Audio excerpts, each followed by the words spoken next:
All right, hello and welcome to another AI Sales Edge series. My name is John Golden from Sales Pop Online Sales Magazine and Pipeliner CRM, joining you as usual from a sunny San Diego. And today we are going to be talking about personalized selling using AI. And today I'm joined by Joshua Hale, who is up in Bellingham in Washington State. How you doing, Joshua?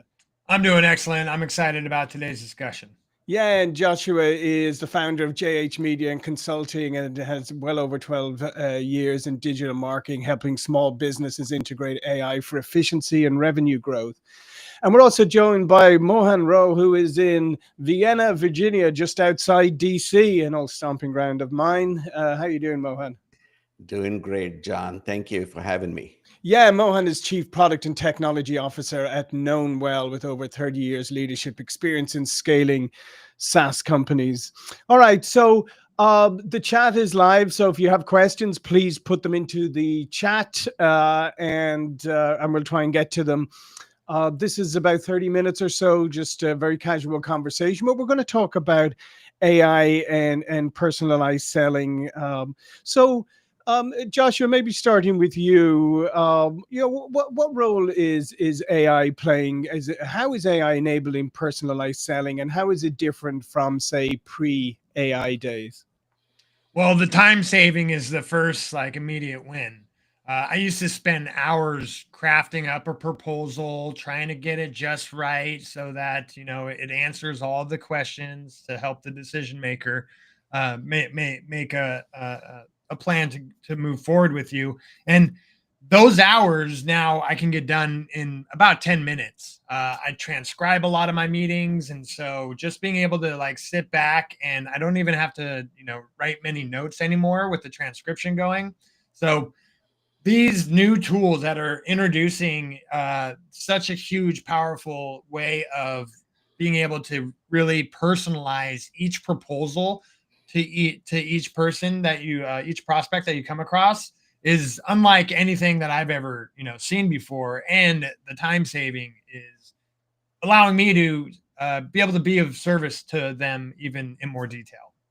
Yeah, it's kind of like there's no excuse anymore not to be able to like personalize your outreach at a much deeper level than before. I guess, Mohan, as long as you are doing it in a systematic fashion and you're just not like just outsourcing all of your work to AI. Yeah, I mean, there is sort of a paradox here, right? So you need to personalize, but also be able to do it at scale, and that's where AI comes in, and I think it's really game changing. Yeah. Do you have any examples of personalized selling campaigns that have really stood out to you?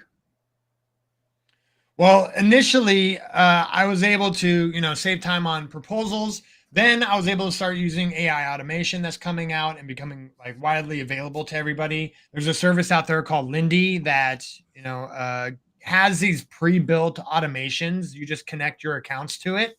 And one of the coolest things I was able to set up is pre-meeting prep. And so it follows my calendar, and 15 minutes before a meeting happens with a new prospect, it will go out and research everything about them, everything about their company, their LinkedIn profiles, and then deliver an email to me 5 minutes, 10 minutes before the meeting, telling me all about them, all the details about who I'm about to talk to.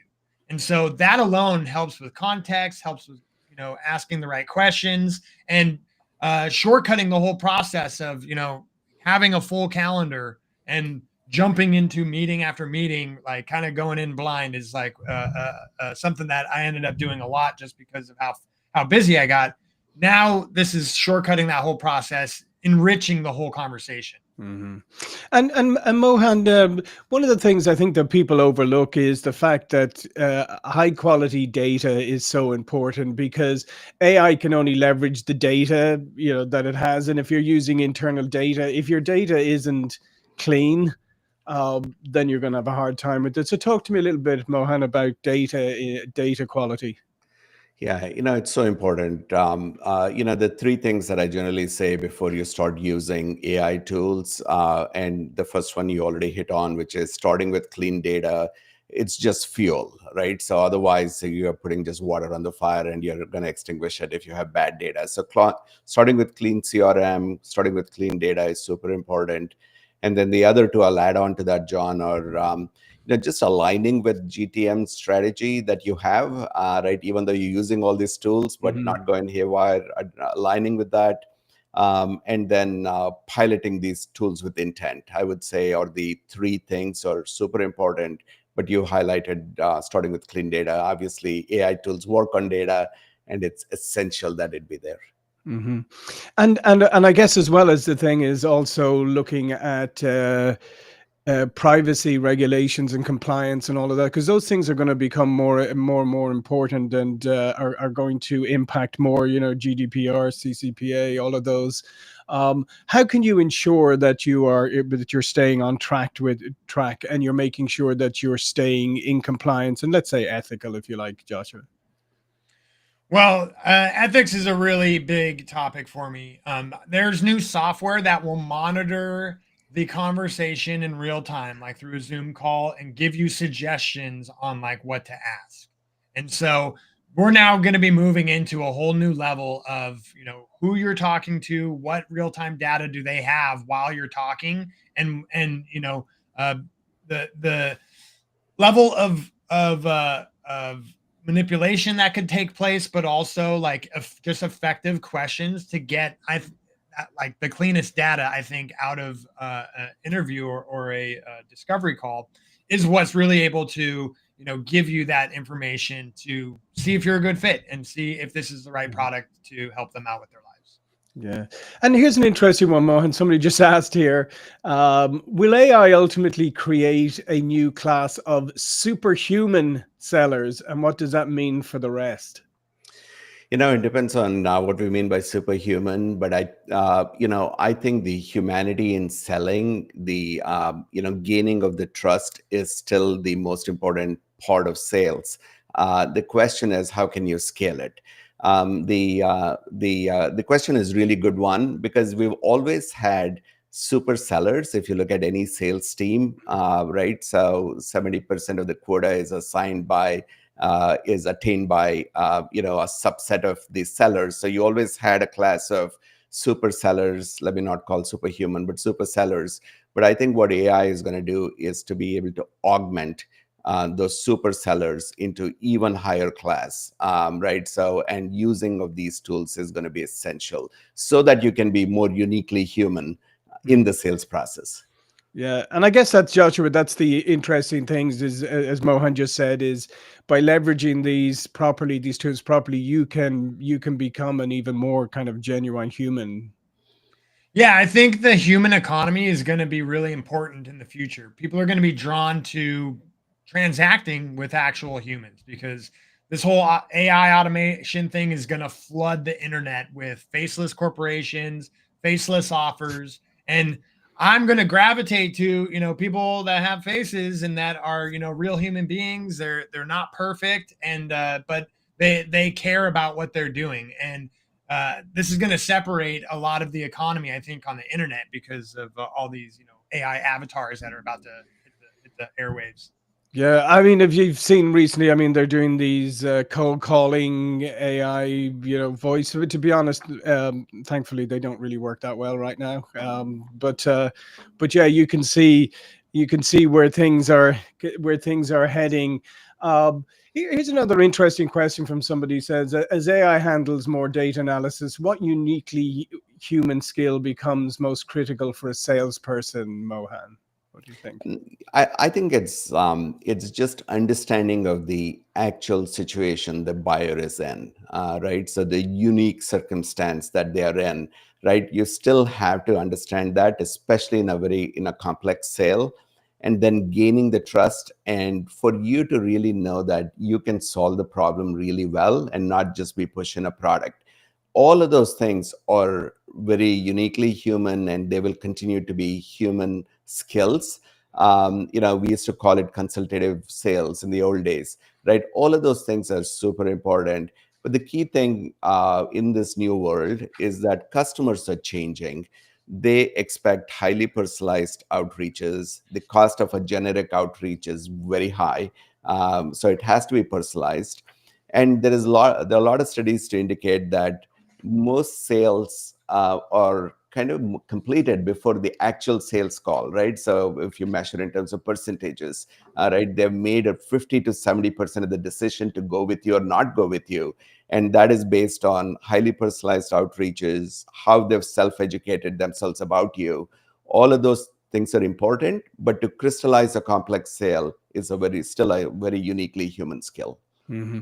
Yeah, and just following on from that, Joshua, there's also another question. If both you and your direct competitor are using AI personalization, what becomes the new differentiator to win the deal?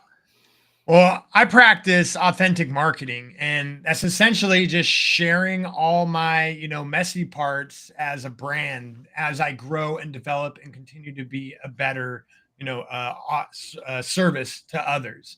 And I think people are going to really recognize that as not part of this whole perfect AI ecosystem of wanting to actually like work with them because it seems more authentic, right?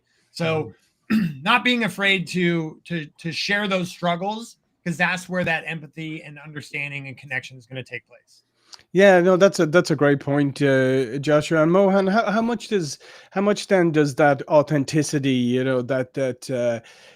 come into it? Because at the end of the day, right, we're fine with you using every tool under the sun if it serves me better. But if I'm interacting with you, I want to know that you're an authentic, real person. 100%, 100%. I think it's the human in the loop that is in the chain of the AI tools is very, very important.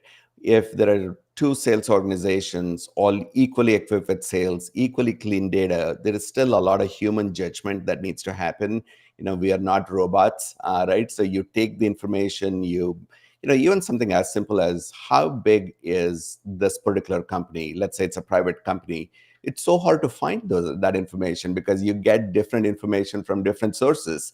One says they're a $50 million company, other says it's a $75 million company. So data is not clean. We Mhm. all know that. So, as humans, we're uniquely equipped to say, I think they're this, and let me go with this let me kind of get the AI tool to go this way in terms of, a personalized outreach, if there are options A, B, and C. So those are human judgments. I think they'll stay with us and will be uniquely human.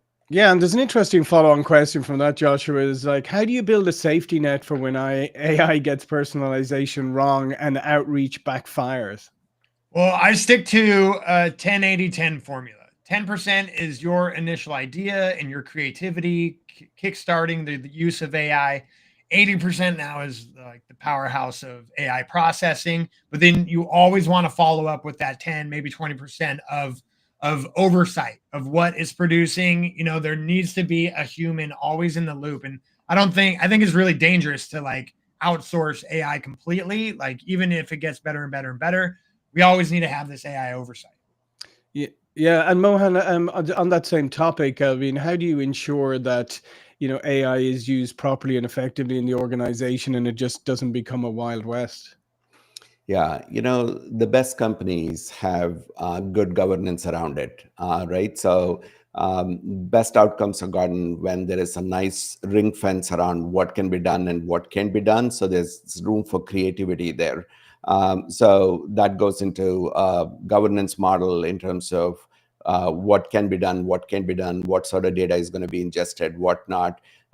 At scale, these become really important. When it's just one or two people doing it, you can apply your judgment. But when you try to systematize this, it's really important to think of it more globally. Hmm.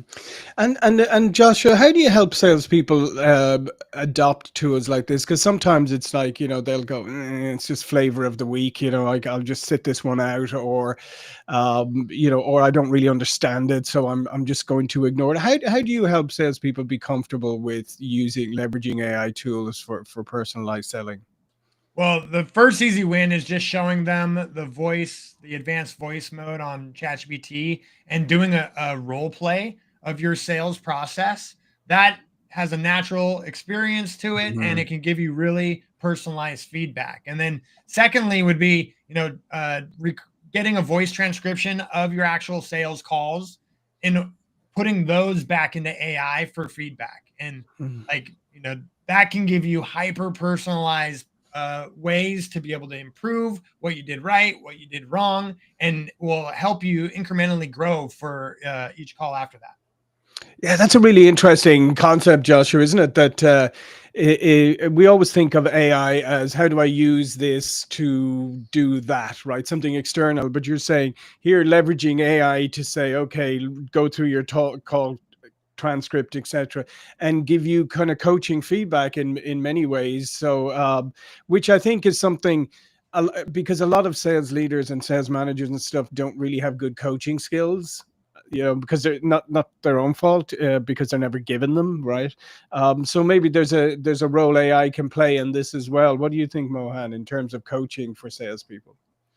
I think AI tools are so good at that, right? So you can record the conversations and get conversational intelligence, and just be able to do better sales reviews than we've ever done before, right? So these are all coaching moments.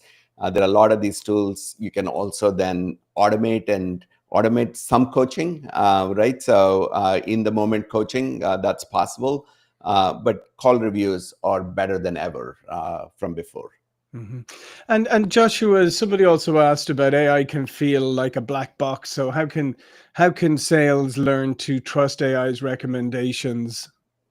Well, ultimately, it is a black box, and it really involves just small incremental use to be able to see the practical application in your environment. And I think over time, that's kind of what builds up trust. There's, privacy issues and like lots of concerns about AI that people should be talking about. But really putting it into practical use in whatever role you're in, I think is the quickest way to grow that. Yeah. And here's another interesting question, Mohan, about, I mean, the good old sales and marketing alignment one, right? If AI powered selling blurs the lines with marketing, who should ultimately own the personalization strategy and the content it uses? Yeah, one of the things that AI does is it starts erasing the organizational boundaries, right? So, and this is happening across multiple teams, whether it's product and engineering or sales and marketing. In the short term, I would say the personalization at scale, the systems, the core messaging is more marketing, and the individualized action of that is in sales. But even my answer sort of indicates that a future organization, it's going to be one growth team with some specialization between marketing and sales. Yeah, Joshua, do you have anything to say on that? Yeah, I think, a person is being able to learn the other roles like to a decent degree, especially leveraging AI now to be able to help with that. So I fully agree with like having just the growth team figure it out. You might have that one person who's really great with in person, and that's who's able to really, get the final close happening. But the lines definitely are blurring as the whole team figures out how they can leverage AI and grow together. Yeah, no, I would agree. I mean, I would say I would agree with you both. I think that the lines are blurring. I think the hierarchical, highly demarked, siloed organizations are not going to survive going forward, because I think if you look across the organization, like everything is so specialized now that there's, that you need collaboration across departments in order to be able to execute anything. So I agree with you. I think it is going to become more and more integrated. And to your point, I think this is something that every organization should look at, is look at people's core strengths and make sure that you leverage those as opposed to trying to fix the things that they're not good at. Because like you said, if you have a fantastic closer who's a great person, who's great at communication, use that person. Don't try and turn them into a technology person when that's not what they want to do. They want to be just use people's strengths. And there's another question here. It says, beyond outreach, what is one of the innovative ways a seller can use a Gen AI to be more prepared for a meeting or to understand a complex account? How about you, Mohan? Yeah, if you think about the different segments here, right? So clearly, one is highlighted here, which is around outreach. There's also research, right? That goes along the step before outreach. AI tools can be used for that. Then there is conversational intelligence, which is what we specialize in quite a bit, right? So where as you're having these conversations, be able to get intelligence out of it, whether it's during the meeting itself or after the meeting. And there are different types of sales assistants. And finally, there's also better AI forecasting and pipeline management. Right? These are all, if you just take the sales process and break it into different segments, you can apply AI in each part of that, starting with, I would say, outreach and research. Yeah, and how about you, Joshua? Other applications beyond the actual outreach? Well, I'm riding the edge with the most cutting edge models right now, and O3 Pro just came out. And what's so powerful about this is both Claude and ChatGPT now have access to Google Drives. So having really good AI documentation of your company, but then also who you're researching and who you're partnering with, allows instant access to these reasoning models to where I can now say, Claude, look up my drive for this company in the launch project that we're going to be working on, and come up with the 15 things that I'm not thinking about.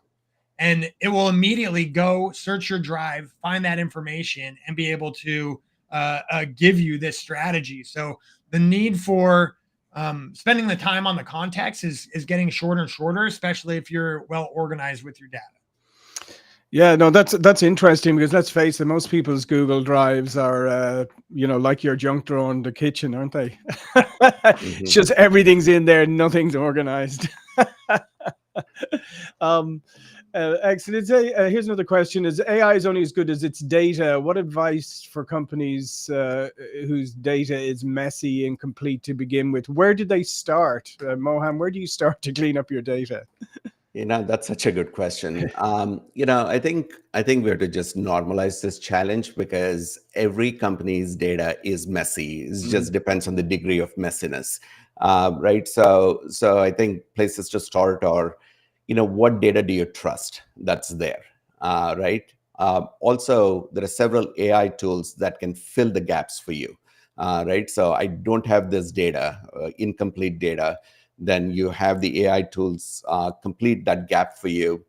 And then start looking at designing the playbooks that tolerate these gaps, right? So that essentially means that you're looking at feedback loops very carefully, trying to see where you're saving time, what deals kind of move beyond that was not moving, just paying attention to it.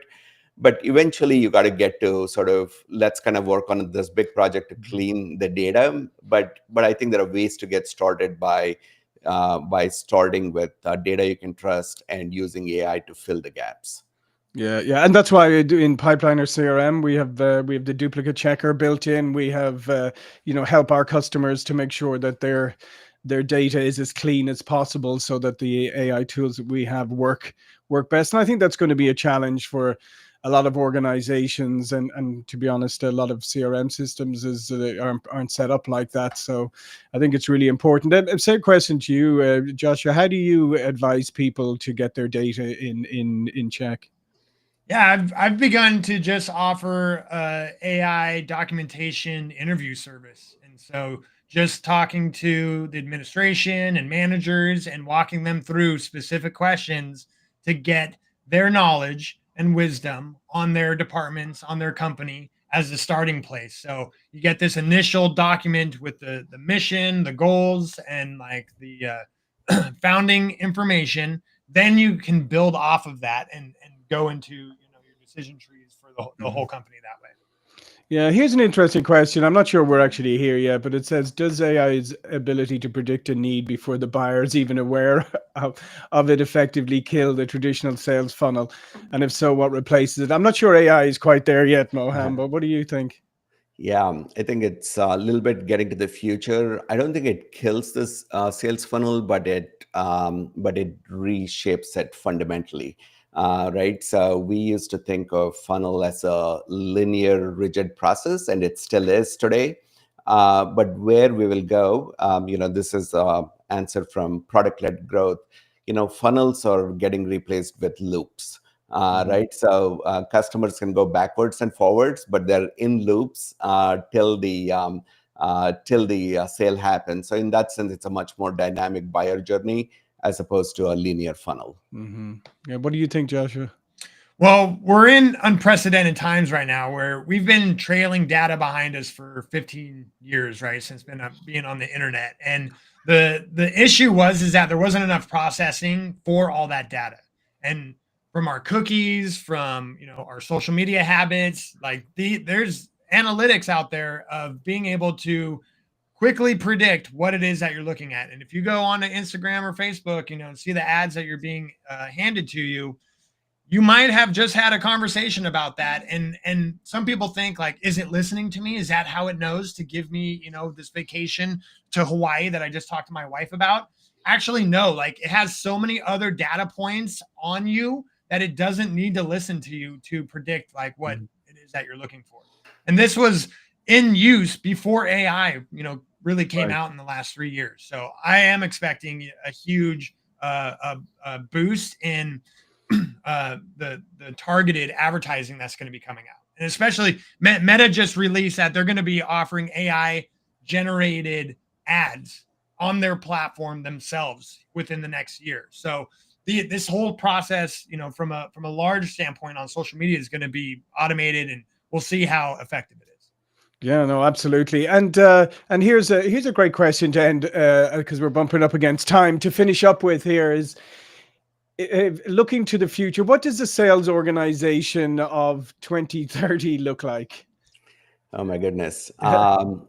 I think what's going to happen, and this is happening in multiple areas of the organization, is there's going to be smaller front lines and there are going to be stronger sales strategists. So a lot of the work that the SDRs used to do, there'll be fewer SDRs, and the real account strategists will be navigating complex deals. They'll be focusing on relationships, and they'll be figuring out custom solutioning as required. So it's more strategy and less of the grunt work is my prediction. Yeah, how about you, Joshua? Yeah, 5 years is a long time to look in the future right now. But we all know agents are coming out. They're starting to become usable. And by the end of the year, I think they're going to be really a part of our all tool set. And so 5 years from now, I agree with Mohan, like all the grunt work's going to be taken care of by these agents. And ideally, it's going to just activate a human to have that touch point once somebody shows interest or is like asking the buying questions. Yeah, no, absolutely. And I think agents are a big game changer, especially as they start to develop. We're bringing agents we have some agents in Pipeliner now. We're bringing out a reporting agent soon. I think that's the way people are going to interact with software in the short to medium term. I think that's where we're going to go to. You're going to use NLP to be, either typing or speaking, telling the software what you want it to do and what you want it to generate. So any last thoughts, Joshua, before we go? Well, I'm really excited about the sales process, becoming more efficient and shortening the distance between a customer or a prospect with questions to being able to like get the answers they need, see if this is a viable product. And like I said, with authentic marketing and being able to like connect them to real humans as much as possible, I think is going to have a really big play with all this AI being flooded out into the market. Yeah. And how about you, Mohan? Your last thoughts? Yeah, I think it's going to be an exciting time for very skilled sales strategists. I don't know what happens to junior sales folks, but for senior people, it's going to be a good time. Yeah, so I think the message there is to upskill yourself. Make sure you're one of those highly skilled ones that's really good at interaction and questioning and building relationships. Well, listen, this has been fantastic. Been such great interaction from the audience. So thank you. I didn't even get to all my questions. Which is great because I prefer it to be audience driven. Before we go, Joshua, just quickly remind people who you are and what you do. Yeah, I'm a AI consultant. You can go to my website, the entrepreneurscompass.info, and learn about the different services and ways that I can help you in your business. Yeah, and Mohan? I'm Chief Product and Technology Officer at Knownwell. Knownwell offers a commercial intelligence platform for B2B services companies. Excellent. Well, listen, thank you again, Joshua. Thank you, Mohan. Thank you, audience, for joining us. Thanks for such fantastic interaction. And I'll see you all for another live sales, AI Sales Edge series very soon. So thank you. Bye-bye. Thank Bye you, now. John. Bye, Joshua.